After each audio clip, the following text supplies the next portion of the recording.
សិភៅទាំង5ក្បាលនេះអាចជួយទៅដល់ម្ចាស់អាជីវកម្មបានសិភៅទី1គឺ Good to Great អ្នកទាំងអស់គ្នាប្រហែលជាគិតថាតាមពិតទៅអាជីវកម្មរបស់យើងកំពុងតែល្អហើយក៏ប៉ុន្តែយើងអត់ដឹងថាធ្វើយ៉ាងម៉េចដើម្បីឲ្យវាកាន់តែល្អជាងនឹងបានទៀតក្នុងសិភៅហ្នឹងគេបង្ហាញយើងអំពីវិធីដែលយើងអាចផ្លាស់ប្ដូរខ្លួនឯងអភិវឌ្ឍខ្លួនឲ្យក្លាយទៅជាក្រុមហ៊ុនដែលកាន់តែល្អជាងមុនបានក្រុមហ៊ុនដែលគេរាប់ថាជាក្រុមហ៊ុនដែលល្អអស្ចារ្យនោះគឺមានដូចជាក្រុមហ៊ុន Apple ក្រុមហ៊ុន Toyota ជាដើមអញ្ចឹងបើសិនជានៅក្នុងប្រទេសកម្ពុជារបស់យើងមានក្រុមហ៊ុនបែបល្អអស្ចារ្យឲ្យបានកាន់តែច្រើនសេដ្ឋកិច្ចរបស់យើងក៏កាន់តែខ្លាំងក្លាដែរទី2គឺសិភៅ Start with Why ក្រុមហ៊ុនជាច្រើនដែលពួកគេបើកអាជីវកម្មទៅពួកគេមិនដឹងថាតើអ្វីទៅគឺជាមូលហេតុនៅក្នុងការបើកអាជីវកម្មរបស់ពួកគេការចង់បានលុយនៅក្នុងអាជីវកម្មមិនមែនជាបុព្វហេតុពិតប្រាកដនៅក្នុងការបើកអាជីវកម្មរបស់យើងនោះទេបុព្វហេតុនៅទីនេះយើងអាចនិយាយបានថាវាគឺជាគុណតម្លៃមួយដែលយើងផ្ដល់ឲ្យអតិថិជនឬក៏អ្នកប្រើប្រាស់សេវាកម្មរបស់យើងតើសេវាកម្មរបស់យើងអាចជួយអ្វីខ្លះទៅដល់អ្នកប្រើប្រាស់ទាំងឡាយតើយើងចង់សម្រួលទៅដល់ផ្នែកណាមួយនៃសង្គមឬក៏ទៅដល់មនុស្សដែរឬអត់មូលហេតុទាំងអស់នេះហើយដែលគេហៅថាជាបុព្វហេតុនៅក្នុងការបើកអាជីវកម្មមួយនៅពេលដែលយើងមានបុព្វហេតុដ៏ពិតប្រាកដមួយហើយយើងផ្ដោតសំខាន់ទៅលើវានោះប្រាក់ចំណេញនឹងរត់មករកយើងទៅតាមក្រោយសិភៅទី3គឺជាសិភៅប្រភេទ marketing ធ្វើទីផ្សារសិភៅនោះគឺមានចំណងជើងថា Blue Ocean Strategy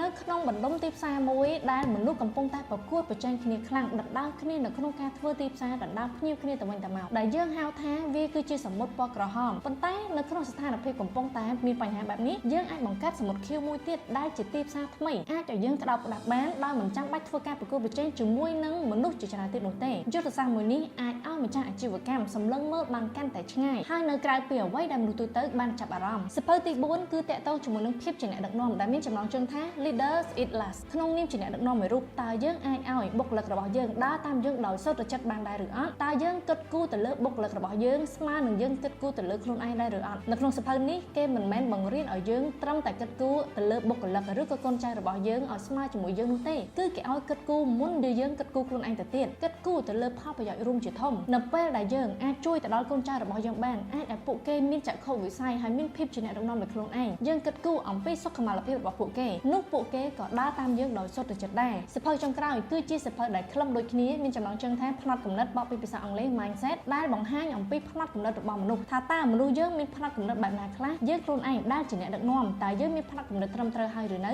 តើកូនចៅរបស់យើងមានផ្នត់គំនិតបែបណាដែរហើយយើងអាចជួយពួកគេបាននៅក្នុងវិធីអ្វីខ្លះស្វែងយល់នេះមិនមែនត្រឹមតែគិតអំពីខ្លួនឯងក្នុងនាមជាអ្នកដឹកនាំទេក៏មិនមែនគិតត្រឹមតែបុគ្គលិកដែរគឺគិតទៅដល់ទាំងអតិថិជននិងមនុស្សជុំវិញខ្លួនផងដែរវាគឺជាសភៅចិត្តសាស្ត្រដែលមនុស្សគួរតែស្វែងយល់តែម្ដងហើយគេបង្ហាញច្រើនមែនទែនអំពីរឿងរ៉ាវជាក់ស្ដែងរបស់ CEO ធំៗជុំវិញពិភពលោកម្ចាស់អាជីវកម្មជោគជ័យទាំងឡាយក៏ដូចជាអ្នកដែលបរាជ័យនៅក្នុងការដឹកនាំរបស់ពួកគេផងដែរពេលដែលយើងមានផ្នត់គំនិតត្រឹមត្រូវនោះអាជីវកម្មរបស់យើងក៏អាចដើរនៅក្នុងផ្លូវត្រឹមត្រូវដូចគ្នាអញ្ចឹងសិភៅទាំង5ក្បាលនេះនឹងអាចជួយទៅដល់ម្ចាស់អាជីវកម្មបានច្រើនអ្នកទាំងអស់គ្នាអាចស្វែងរកសិភៅទាំងនេះបាននៅហាងសិភៅ Cleo ដែលមានទីតាំងនៅខាងក្រៅ Eon 2 បូរី 13 Milan សានសុកច្រកទី2ឬក៏អាចតាក់ទងទិញតាមអនឡាញបានតាម page Cleo Cafe និងហាងសិភៅដែលមានសេវាកម្មដឹកជញ្ជូនទាំងក្នុងប្រទេសនិងក្រៅប្រទេសក្នុងតម្លៃសមរម្យហើយបើសិនជាអ្នកទាំងអស់គ្នាទិញសិភៅនេះជាឈុត Cleo នឹង free សេវាកម្មដឹកជញ្ជូនតែម្ដងសង្ឃឹមថាវីដេអូនេះនឹងអាចជួយមួយផ្នែកទៅដល់ការពិចារណារបស់អ្នកទាំងអស់គ្នាបានវីដេអូនេះផងដែរនាំមកជូនដោយ Kinora brand សម្លៀកបំពាក់កូនខ្មែរដែលផ្ដោតទៅលើគុណភាពនិងប្រណិតភាពនេះខ្ញុំ Jessie ជួបគ្នានៅវីដេអូក្រោយ